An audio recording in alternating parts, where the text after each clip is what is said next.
We are turning this Amazon Jeep into the ultimate mini rock crawler. So far, we have mini truck axles and a frame, plus a whole lot of flex. But the hard part is going to be getting this much flex while having our new shocks in place.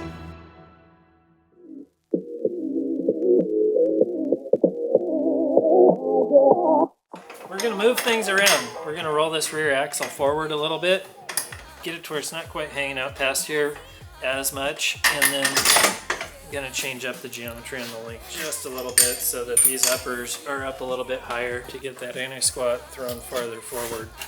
And also to get rid of this bar so that we can make the seating down. If we bring these links up and out a little bit, then the seat can sit down in here like a good 4 inches deeper, which means a day on the trail's gonna be a lot more comfortable. Yeah, well, and it'll be able to look better because the roll cage won't have to be as tall, and all the lower center of gravity, all the reasons, honestly. Yeah, anytime you build like a buggy like this, if you don't design the thing off of somebody's already built buggy, or you have some crazy CAD skills, this is how it goes. You kind of build, you kind of take it apart, you kind of build. You're never gonna build it perfect the first time. And that's just the way it is sometimes. Sometimes you don't know until everything's set up and you're just like, oh.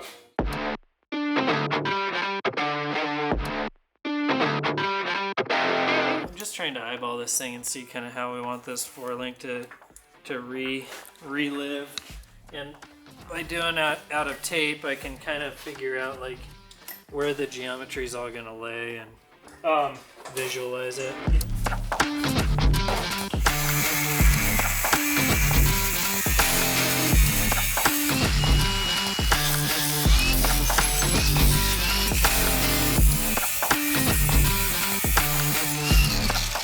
I'm doing pretty quick. Yep. Yeah. Very quick. So we'll bring the transfer case forward and we'll get that kind of back in order, and then we can also sort of rotate it down and get some actual room for people in there.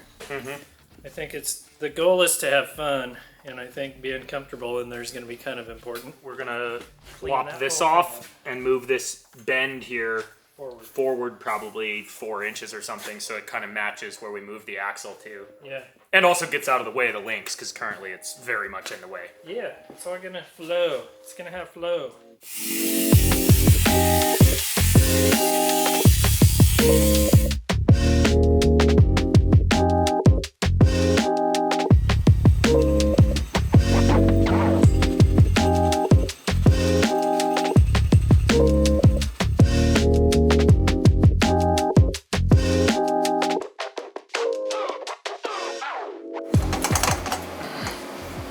Might need to shorten it up a little more, I think, for proportional reasons.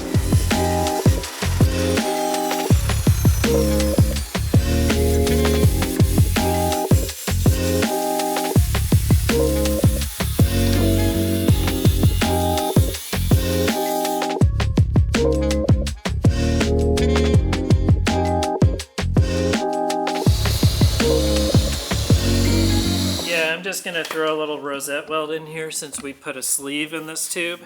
Typically you want to like do a rosette weld or a plug weld like an inch on each side of the seam, and we didn't drill it ahead of time, so I'm gonna cut one with a cutoff wheel and then fill it. He's gonna drill the other side. Yeah, we got a little carried away on that side. Yeah. We're real excited.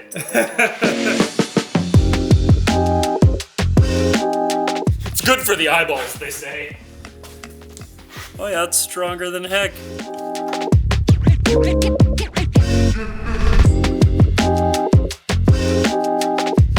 What do we got? Oh, just another fresh look going on here. Hey, yo. Are those rated for plasma? Yeah. Really? That's why I got them. Because they look cool and they're rated. Well, I mean, kind of. They're like aviators, but with like side protection. Nice.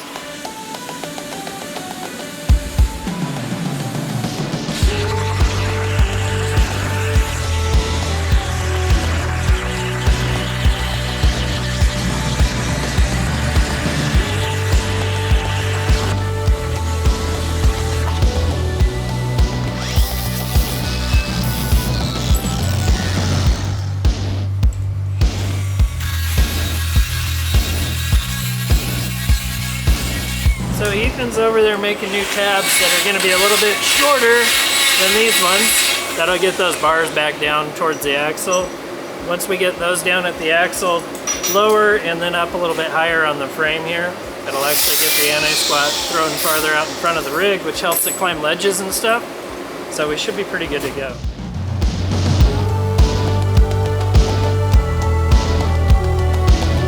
Anti-squat, basically, it means like when you give it gas, you put power to it, you don't want the thing to squat down in the back, because as it squats down, it's actually like pulling traction away from the tire.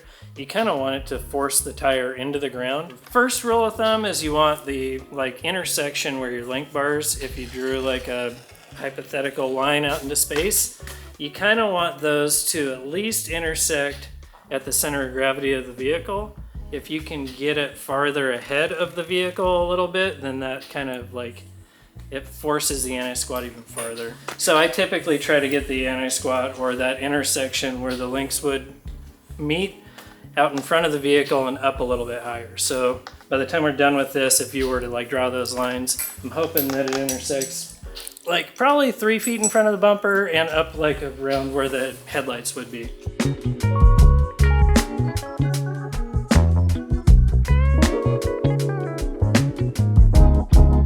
I've been messing around a bit more with some 3D design here in our CAD program, and I've designed up a tube here with some bends and notches because it seems like a good excuse to try out Xometry's tube bending and cutting services.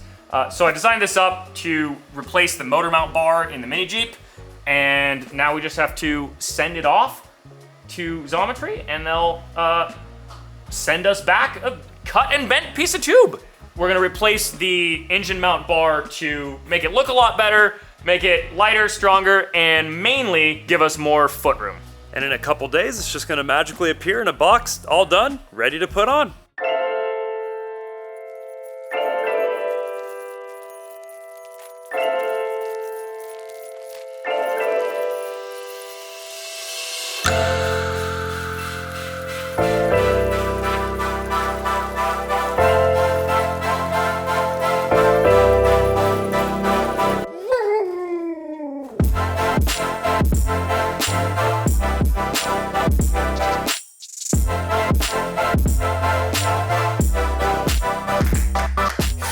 The bar used to go from here to here, and now the seat can get that much lower. Oh yeah.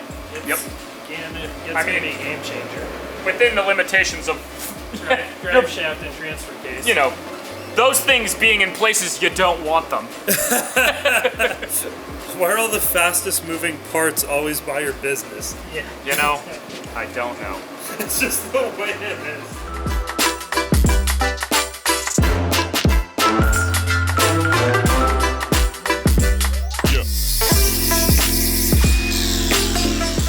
So everybody does that. Sharpen the tungsten? I wouldn't say everybody, but yeah. Are there like proper tungsten Yeah. sharpening There tools? are. There's like little diamond file ones that are all fancy, but I've never really seen the point in owning one. No. If you'd strike the arc, it kind of does its own thing anyways. Right. And also, like, it just seems like the kind of tool that would never be where you need it. You always have a grinder wherever you're welding. There's a really good example of this with, like, kitchen tools.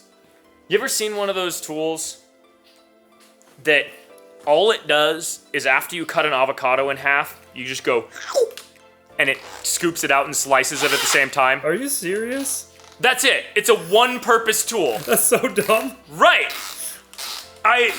That's kind of my philosophy about tools in the shop. Like, unless the thing that it does is something you really, really, really need, it better be able to do a couple of things. Yeah.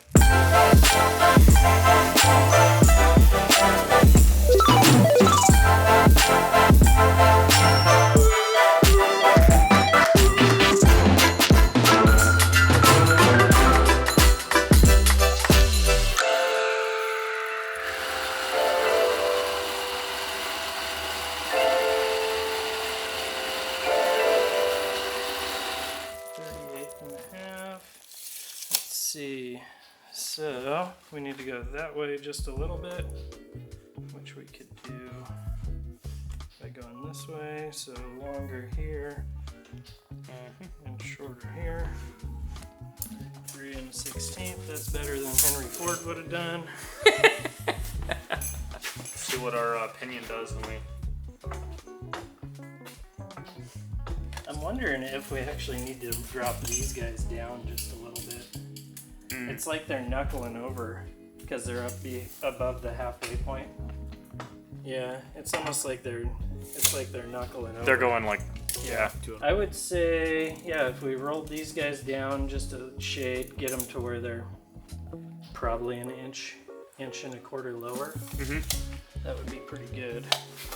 So Let's just back it off a notch. we were standing here talking about. Well, actually, he was telling me a story about rock crawlers in Indonesia. Yeah, they use a transaxle in the back, and then you flip the differentials. And you flip them upside down, and then you end up with high pinion instead of low pinion, and blah, blah, blah. And I was like, I don't actually know if this is rotating the right direction. So we just checked. We're in the middle of checking. But we just checked here, so we got the jump pack. Oh. That should So that's spinning forward. Top of the belt going forward. That's going clockwise. The top of that's going clockwise. You go into the transfer case clockwise. And it comes out clockwise. Everything's clockwise. You go clockwise here. The rig wants to go backwards. So the only thing we can check is, If it's in reverse. and I don't. I really hope it is. Well, wouldn't. Oh yeah, reverse would be on the quad, not the transfer case. Correct. Yeah, that's, And here the if you dogs go thought that it way, was time to go to go bed. backwards, go forward. One of them decided just to fall asleep in the garage. Reverse makes you go forward. Yep. Oh, that is really funny. Figure out how to make this.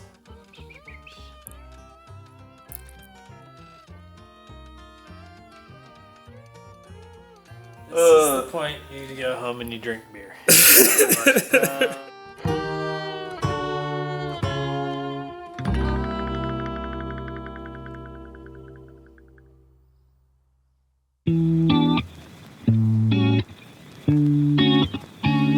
Hi. What were you doing on the roof? This lunatic here was on the roof of the shop. I heard a little stomp, stomp, stomp, stomp. Came out here and he went, and came running down.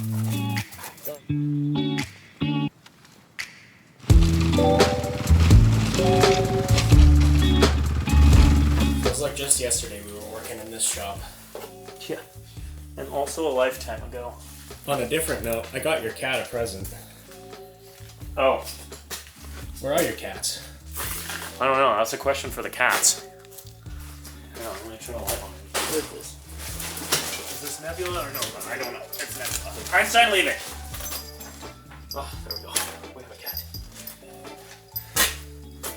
Good morning, kitty. Cats in hats.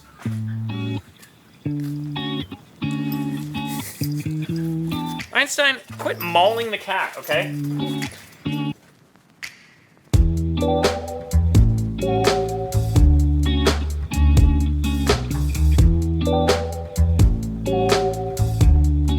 So, as we discovered late last night, our engine spins the wrong direction for our differentials. So, today, Dave is not here, but I'm gonna go ahead and tear apart this rear axle and see what it would take to take this bit, which is called the third member, take that out, rotate it 180 degrees, and put it back in. I did a little bit of searching on the internet, didn't find anything conclusive because it's not really a thing most people want to do, but it seems plausible that that will work. On the rear, I can assume it'll probably work on the front, so I could always wait on that one to put in a diff lock as well. But anyway, here we are, solving problems one at a time.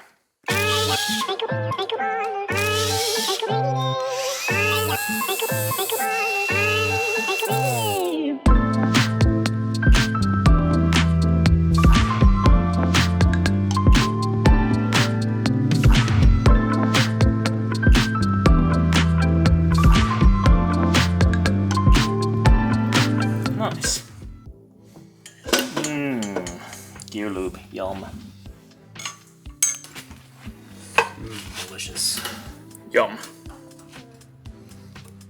Right, so the issue is, the ring gear is meant to go here, and we're moving it to here. So the drain plug gets in the way. Which, there's a couple ways I could solve that. I could slice this off, rotate it 180 degrees, put it back on. I could cut out just this section and make a new section that's farther back. Just have to figure out which way to solve that problem. I've decided I think the easiest solution is to just lop this off, rotate it, weld it back on. I could get really fancy and build like a super beefy diff cover or something, but like there's really just no point. I mean, the back of the diff is not gonna see that much abuse. So yeah, just cut it off, rotate it, and while it's off, I can make sure that the diff actually reassembles properly, and then weld it back together.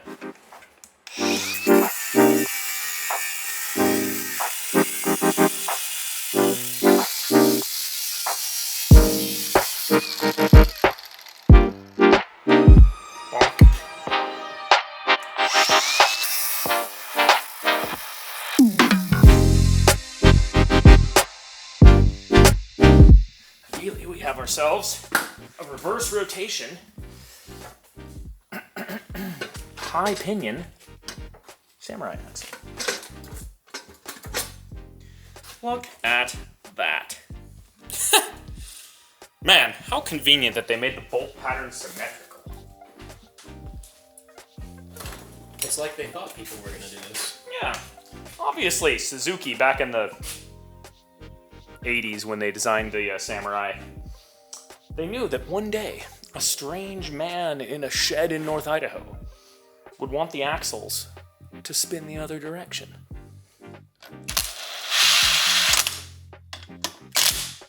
As we determined last night, when driving in a forward gear, this, looking at it from the front, rotates clockwise. Which means this rotates that way. Hang on. Rotates that way. So top going toward you, top going toward you, and we're going forward. Look at that.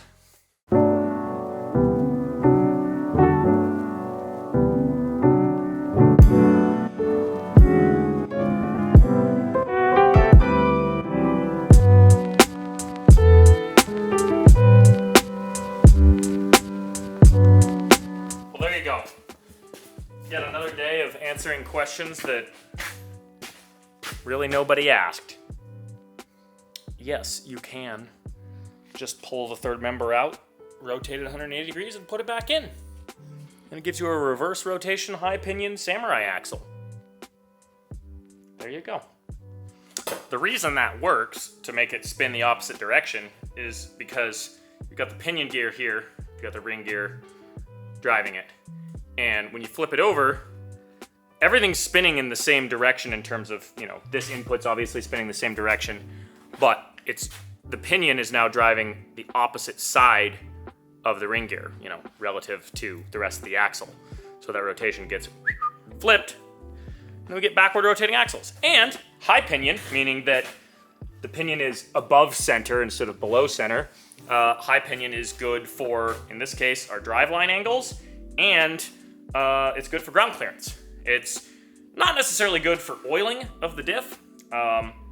That's the one downside, is that the oil won't get in there quite as well as it used to, but we can always just run a little extra oil in it, or a little better oil, or change it more frequently, or just send it, because it's a mini crawler, not a daily driver. So there you go.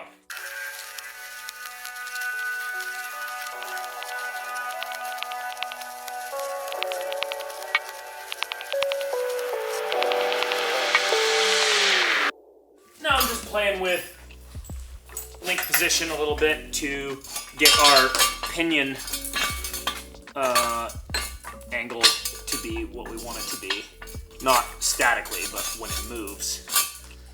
because it really wasn't right the first time around. And it's not quite right now either, so it's a little bit of finagling, you know.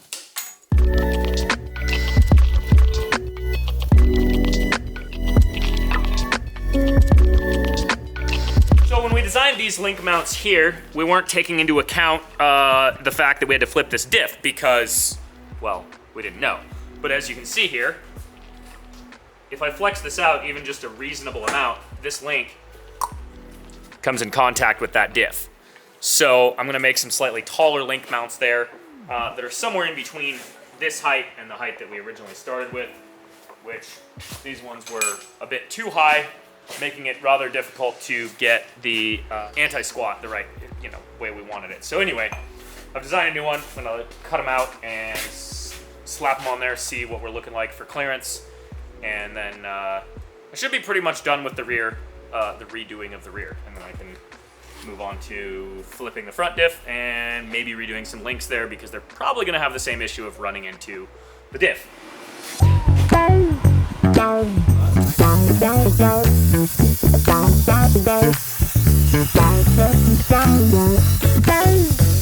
I added this hole here purely because I wanted it to look different.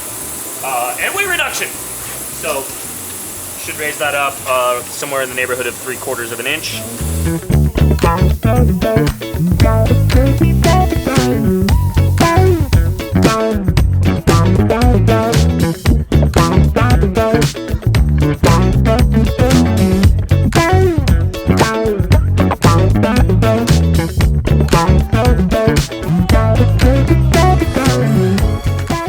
I'd say that ought to be enough clearance because there's no way we're getting that much up travel on that corner. That pinion stays almost perfectly straight the whole way through. So that's good as well. So for the front, I'm gonna have to, well, obviously I have to flip the diff, and then I'm probably gonna have to rearrange some links, mainly this one, but because of rearranging that one, I'll have to rearrange more of them. I'm just gonna kind of rearrange everything so it's the way I want it to be. Because I'm probably gonna have to rearrange this mount here anyway, because we were gonna move the transfer case down, and then if I move this bar forward, it'll be really easy to set the transfer case down until this output flange is just barely clearing this tube.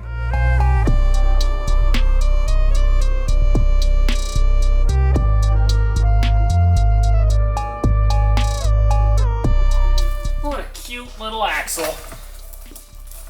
Look at that little CV joint in there. Apparently, on solid axles, it's known as a burr field.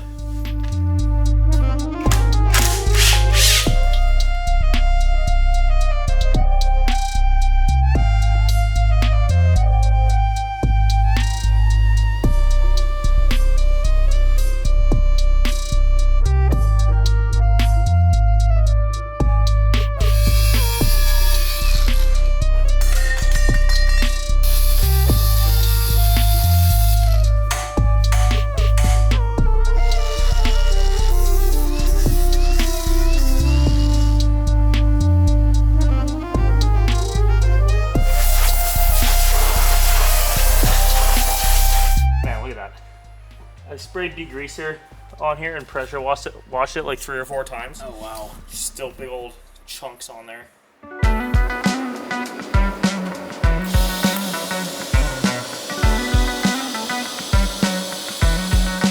So if we 4-link this thing twice, does that mean it's 8-linked?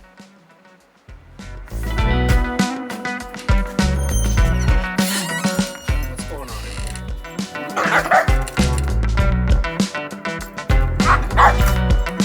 And if you're wondering why, Dave isn't here today or isn't here every day, it's because he's got his own YouTube channel, doing his own cool stuff. It's called The Dirthead Shed. So, if you want to keep up with what Dave's doing, head over there. He'll have videos of all of his own builds and videos on the ones that he's helping us with.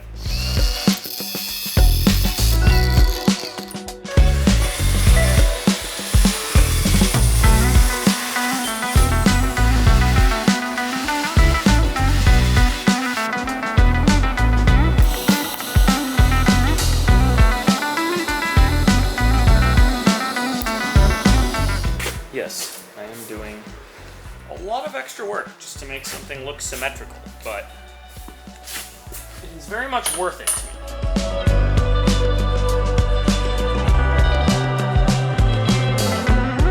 me. Looking at this, the only plausible way to make clearance for the diff here, because as you can see, even if this was all the way up here, there's not much.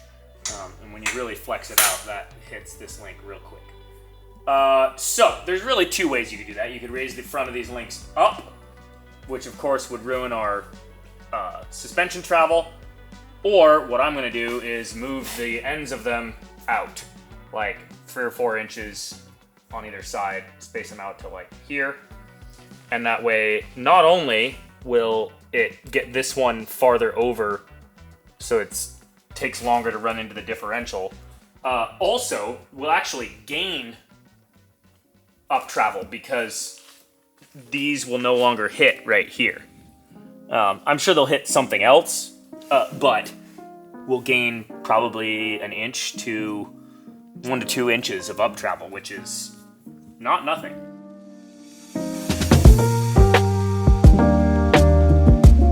I had a conundrum snow blowing this morning. One, it's more like slush blowing, as you can see. But behold, the chicken of snowblower demise. Oh my. I mean, it's not broken, it's just jammed up.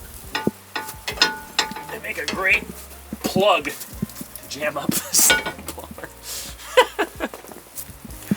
Oh.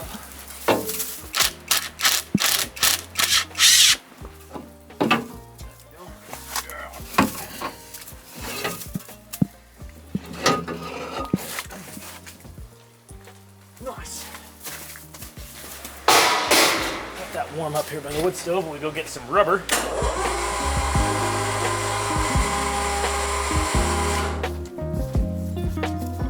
Hard plastic, which could work, but imagine it'd be a little bit tricky.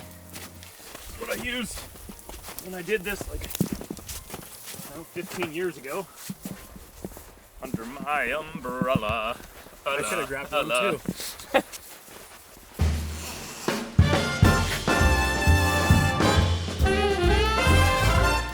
This piece is exactly long enough for 4. A little bit of a detour here on this morning, but I figured it's worth doing it right now. And I'll get back to work on the mini Jeep. Got to be able to plow the road so all of our people and deliveries can get here. Yeah, something like that.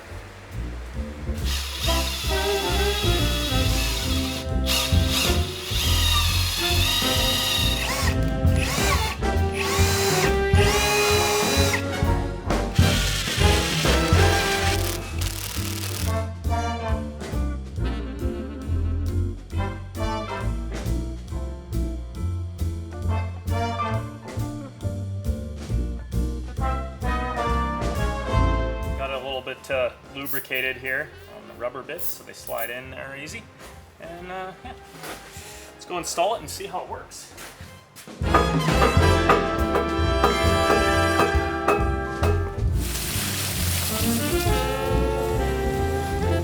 Want to hear a little Chang Lee truck rev bang, man?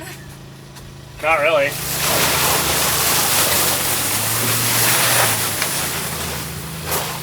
It won't rev bang because it's got traction control. Time to see how we do. We got plenty of slush.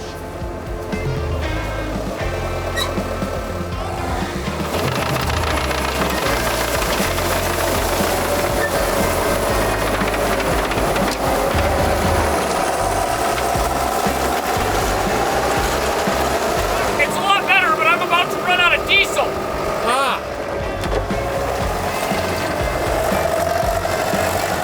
Just a very brief test there. It makes an enormous difference.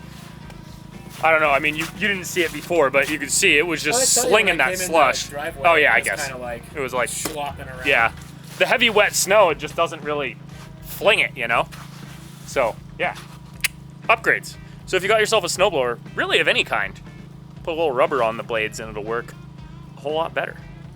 make sure you put it on the back side so that it doesn't catch all the snow. If you put it on the front side, it'd build up on there and then it wouldn't work as well.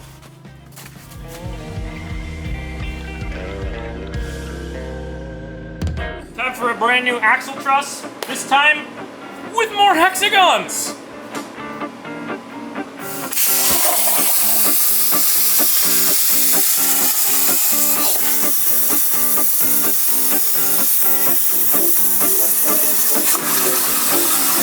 Nice! Does it take 4 times as long to cut out with hexagons? Yes, of course. Does it take longer to design? Obviously. But I'd say it's worth it. So here's my new axle truss, and you can see I cut a little slot there so it'll bend right at that spot, and then after it's bent, I'll weld it back together. But yeah, see if we can bend it in the old mag brake here. This thing still just kind of freaks me out. I understand how it works, but Yeah. you could really mess yourself up if you weren't paying attention. Oh yeah. So I need around 50 degrees. Yeah. Oh yeah, That's pretty that close. looks fresh. Yeah, so it'll go more like there, so we can move everything.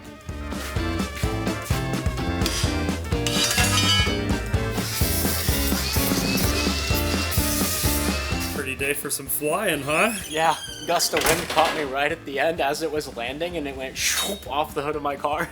I think it's fine though. All right. I'm like your apprentice drone killer. Yeah. Well, you are learning from me, and I've been known to kill a few drones. I Yeah. bent it the wrong way. It doesn't really matter except that one side of them is prettier because it was the upside when it was cut. Can you just bend it back, or then it'll just be too weak? Yeah, I'd probably.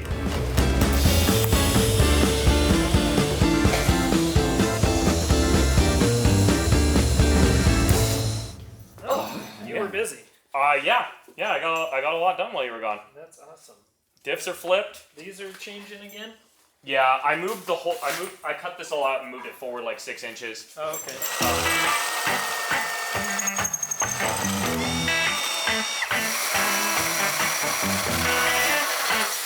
And this one I'm gonna get fancy and try to make the tab go from this tube to that tube. Do a double.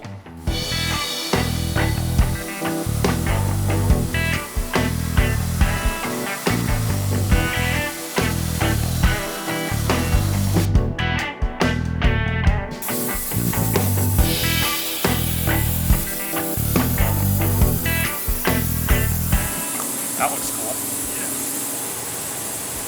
It's gonna be nice and strong. Yeah. I'm gonna fly.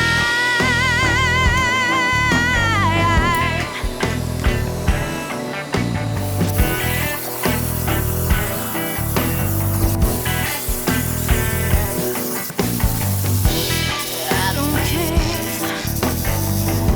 if it's wrong, babe. I don't care if it's wrong. Don't care if it's wrong, baby. All right, got all of the tabs welded on here, or tacked anyway, which look really cool and are extremely strong. Yeah. So let's see what it does. First try. Oh my gosh, it's heavy. Oh, that doesn't move. It goes straight up and down. Really? Yeah. I mean, as long as we do. Give it a little side to side. Stay happy over there. It's sitting on the diff right now, but that's probably way more than we're actually gonna have. All right, so time to remount the transfer case in roughly that location. And Dave was saying that these Samurai transfer cases, if you rigid mount them, they like to blow up. So I found some leftover Polaris suspension bushings and just cut a little piece of tube here. So I'm gonna use those on either side, so it's just got that little bit of cushion so it doesn't crack the case. So I just need to design up some tabs so that that can weld to plate. Well, actually the tabs will weld to the plate, and then this piece will bolt in between them.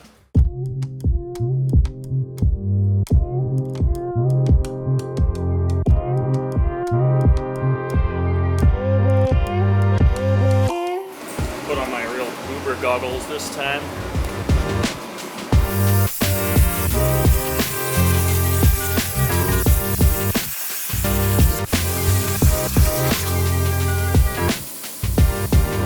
It just so happens that this is exactly the same width. So I can just weld these to the outside of it.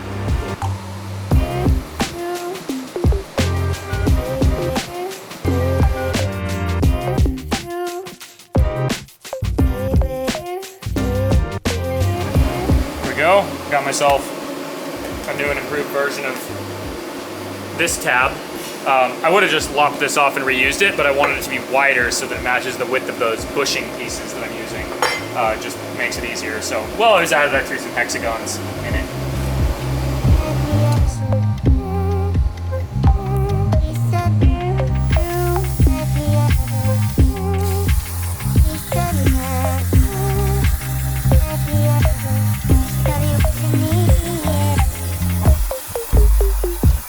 This is why you gotta learn Fusion and the Arc Droid. Because you can make a bracket like this. Yes. With only like 5 minutes of extra design time. That's pretty dope. And then like really no extra cut time. And if you need 2 of them or 10 of them, They all look good. yeah. And weight reduction.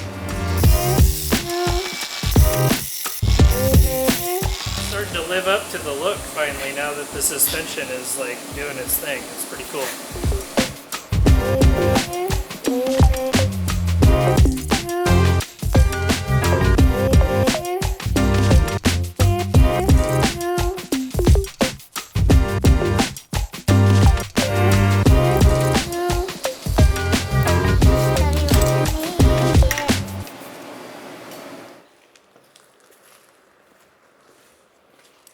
Got our transfer case mounts mounted to the transfer case. Getting ready to tack these transfer case mounts on. I just have to get this thing to be propped up.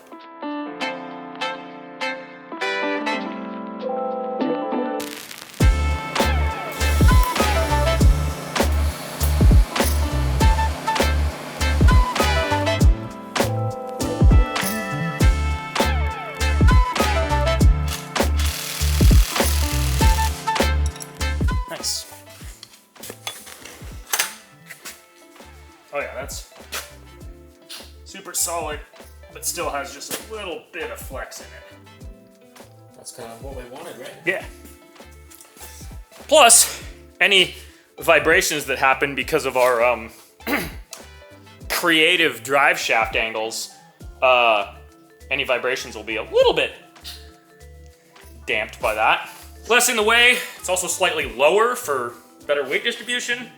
Looks better. All of the things. There's actually a lot of space to set this thing now. Look at all that space. But yeah, if I put a floor in here, look at that. Perfect room for pedals right there.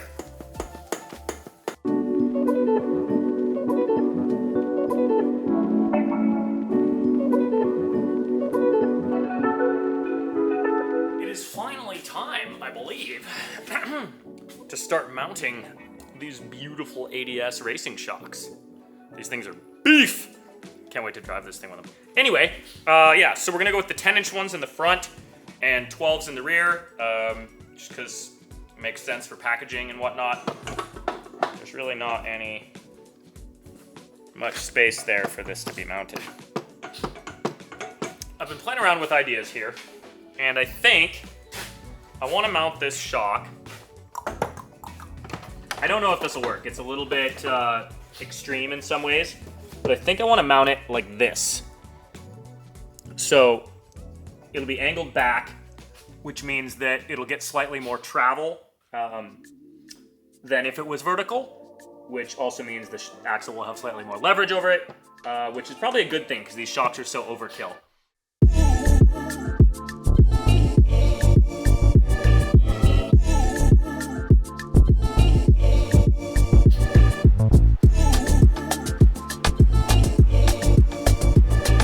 Got my hopefully not temporary upper shock mount tab designed.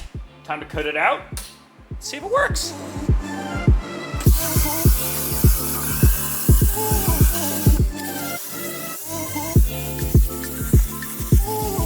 Wow. You know, for some guesstimations, that turned out pretty dang good. Look at that from the front side here. I knew I had to clear this corner of the shock, and that turned out, that was really just guesswork. I was lucky.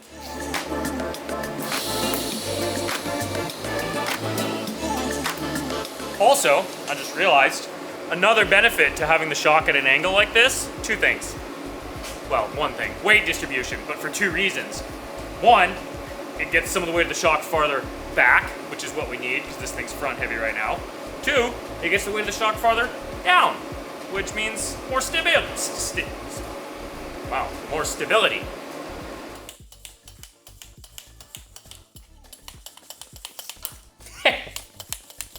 It's entertaining how it moves and jumps Yeah. like that. It's really funny. Gosh, that looks so cool. Wow, look at that. Link clearance. Clears the body, clears this. No problem at all for the articulation of those heim joints. This one here is like pretty much maxed out, but it's not bound up or anything. You can still get a little bit of motion out of it. That's freaking cool. Copy paste to the other side. Pretty much, yeah. Yeah, I just need to find my little angle finder. There it is. So we can get them at the same angle here. Quentin showed up just in time. Yeah, he's gonna help me mount this shock. It's a good day, man. Grind hard, doing solid axle stuff. And I'm not even complaining about it being solid axle. And then what I want you to do is stare directly at the weld. Hold my eyelids open. Yeah, hold your eyelids open. 25, anywhere in the 25 range is fine. Close enough. Oh god, my helmet is not darkening. I'm blind. Why? And that's so much better than holding something for someone that's MIG welding. Yeah, you don't get splattered. It's nice. If you were MIG welding, I'd be on fire with this nice flannel jacket. Yeah, you would be on fire. I actually see a few holes in it from similar Yes. activities. Yes, there is some. Ow! That tungsten is hot. I try not to wear this jacket in the shop, but it still happens. All right, time to make some bungs for the lower mounts out of this here piece of, what is this? I don't know, 1.25 inch? Something like that. Ta-da!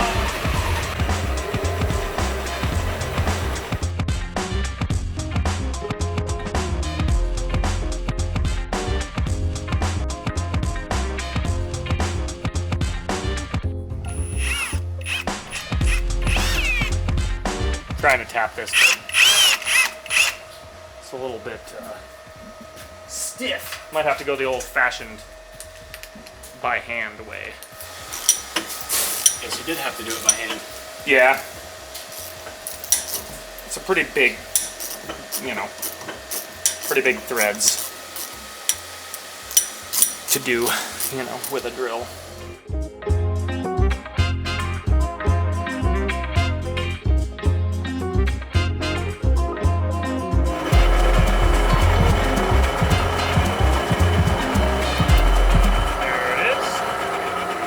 So I've had an idea. Rather than just manually grinding this bung to fit the axle, I have this fly cutter, which I never use, that you can adjust to make it any diameter you want. I'm gonna stick that in the mill here. I've already adjusted it to cut roughly a 2.5 inch diameter circle. And then I'm gonna use this thing here and rotate it at an angle.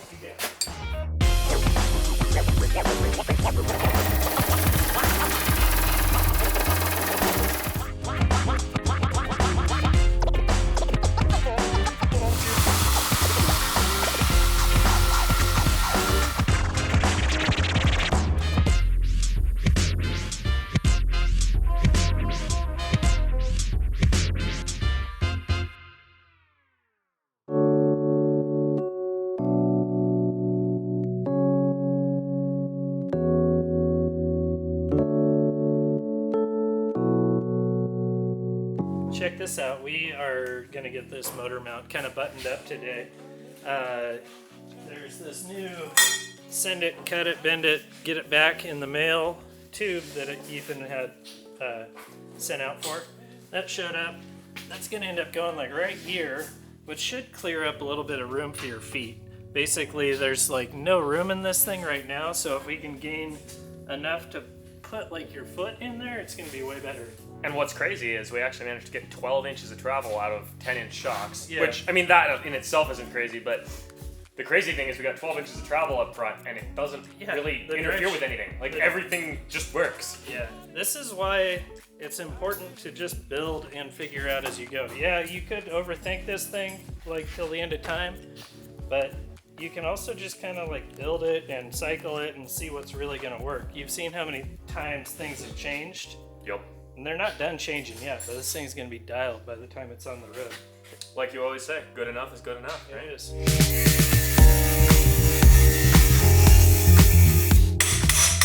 Aha! Save that one for later. Clean up these old tacks.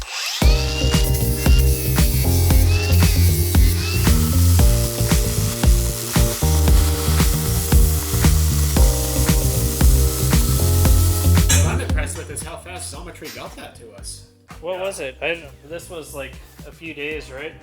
Yeah, it was crazy quick.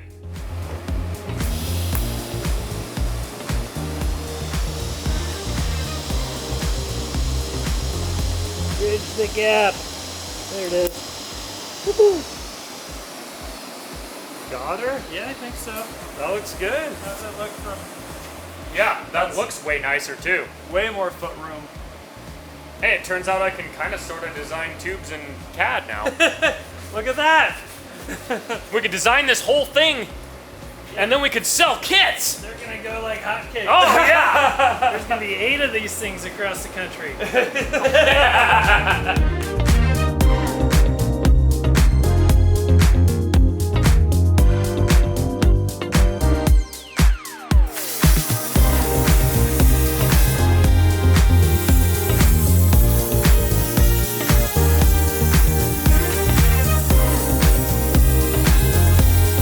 Yep. Bingo. It's a hair tall, but that's fine. Then you can come up at 16 or whatever. I'm gonna tack those guys in. Yeah, those look like they worked out great. Heck yeah, I love it. I'm learning all kinds of stuff. Where's my welder?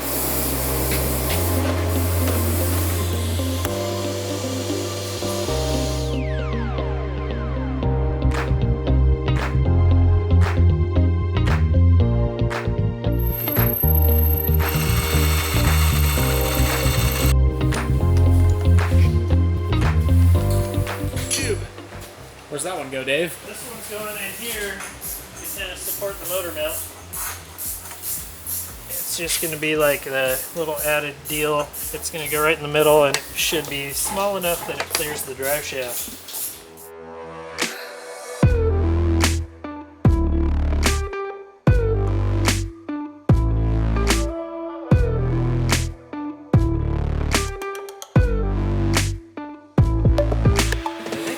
The motor mount is in place. I did a little support brace underneath it. There's the drive shaft. Got way more room for feet in this area, which is kind of neat. And it is neat to have room for your feet. He is a poet. I think we're pretty close to doing shock mounts on the back of this, or maybe just buttoning up that front lower.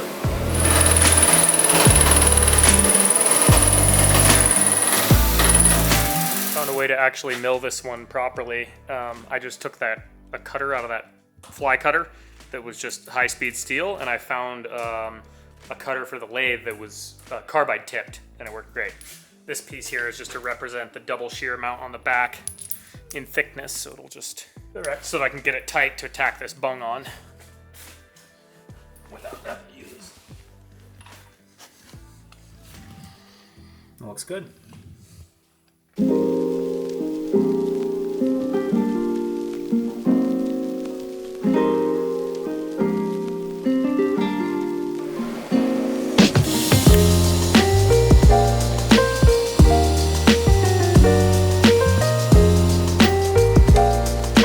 Wow, wait. Things are moving right along this morning, huh? Oh yeah.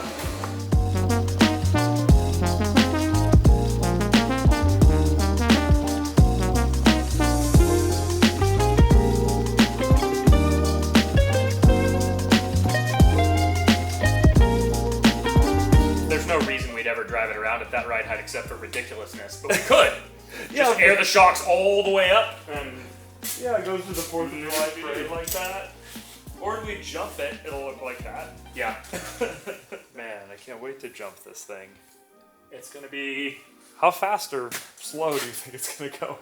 It's gonna be pretty slow. I don't think its top speed's really gonna be limited by like gearing as much as it's just gonna be limited by power and drag and all the other things. Just climb in there and sit on that bar like you're driving this thing. Okay, dokie.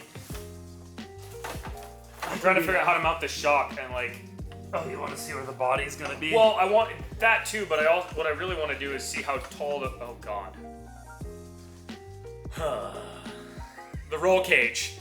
Oh, I was it's gonna just try and gonna see be how tall the kinda roll ugly. cage was gonna be, but it's gonna for you. It's gonna have to be like very doodle boy. You don't need a head. No. I can't even climb in. That's how much taller Edwin is than me. I didn't even really think I was that tall. Until at SEMA we were hanging out with Brian Scotto, and I was like, huh, this is maybe how people look like kind of up at me sometimes. How tall Yeah, is I mean, Brian Scotto? he's like 6'8". Yeah. He's enormously tall. He's really tall. I'm kind of slouching a little bit too. Doesn't seem too bad.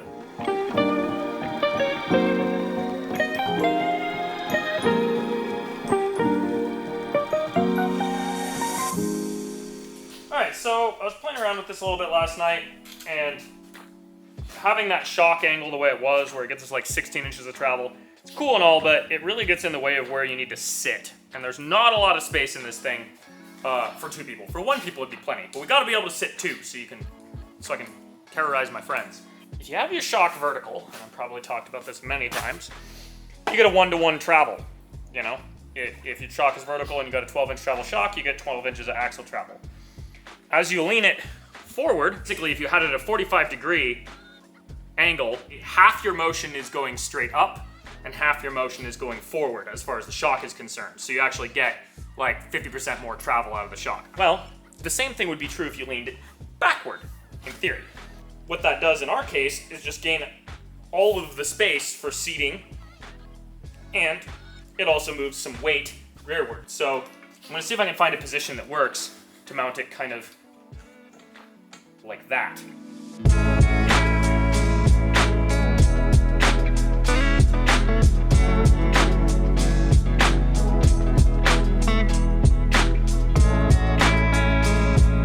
I probably spent way too long designing this, but that's okay. It's gonna be really cool if it works. So this is a lower shock mount that sticks out in front of the axle. This is where where it welds onto the axle. This is a brace or a gusset plate on the bottom, which will beef it up and also protect from impacts. And then this plate goes into these two notches so that the bolt can go in from the front, because on the axle side, that really needs to pivot sideways a lot.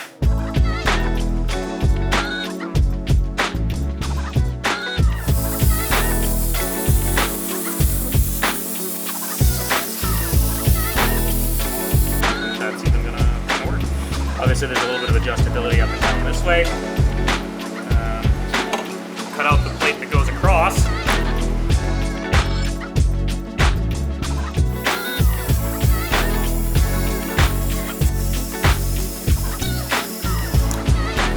Slot right into there. Oh yeah, that's nice. Let's see, does it fit in that one too? Oh, it does, it does. That's satisfying. Yeah.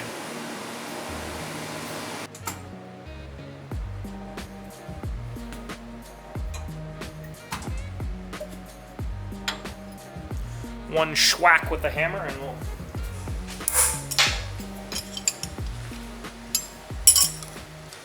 Four schwacks with the hammer.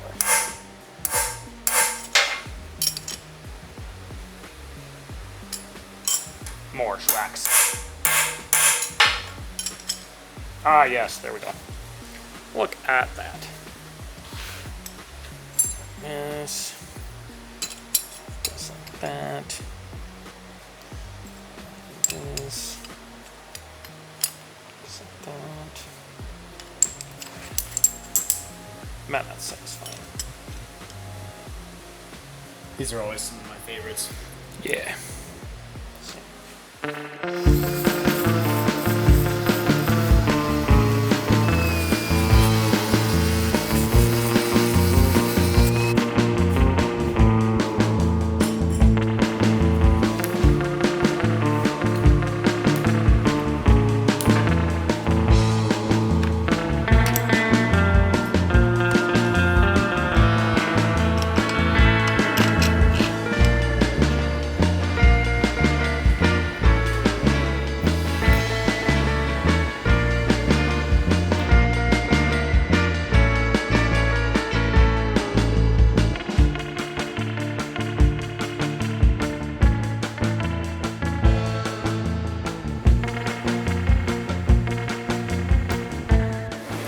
chance I'll have to grind out a little bit more there.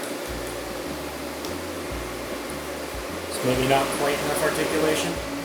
It should be. I mean, I really don't know until I test it, but all I'd have to do is die grind out a smidgen out of these edges and it'd articulate a lot more.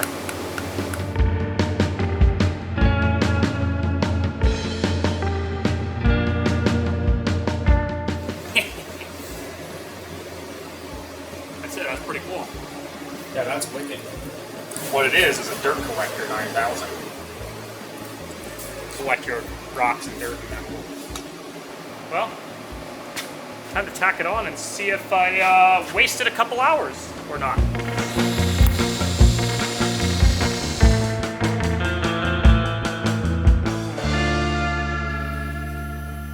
Find out how much travel we're getting out of this.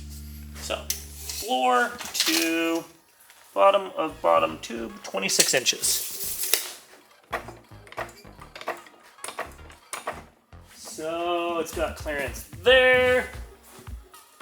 It's got plenty of clearance here. Let's find out how much travel we have right now.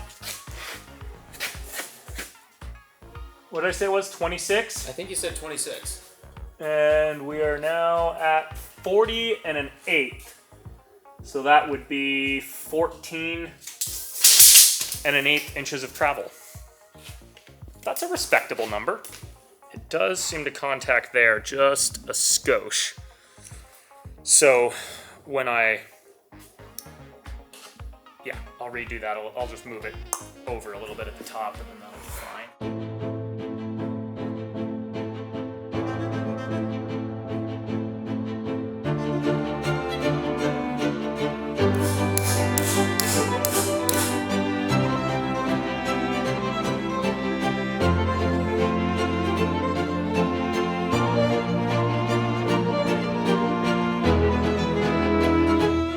Getting the pressure equalized between these two shocks.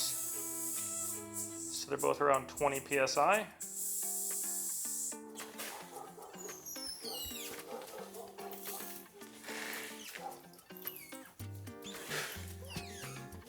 These ones might be valved a little stiffer than the front ones.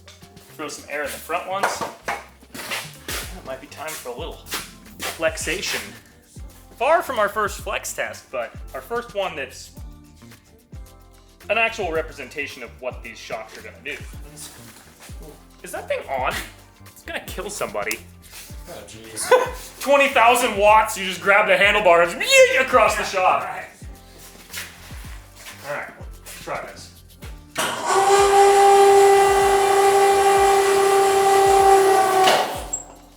Down just a little.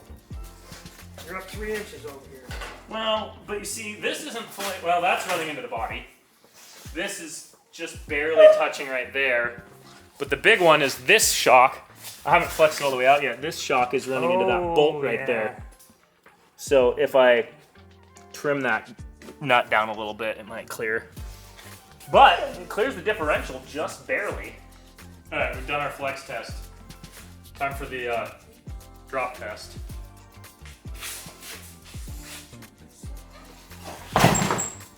Nice.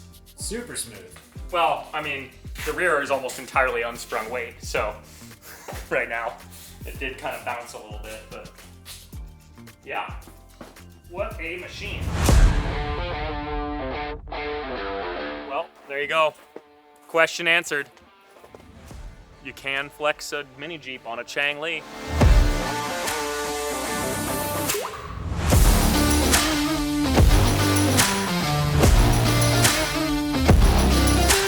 And next episode, we've got all sorts of exciting stuff to do with hydraulic steering.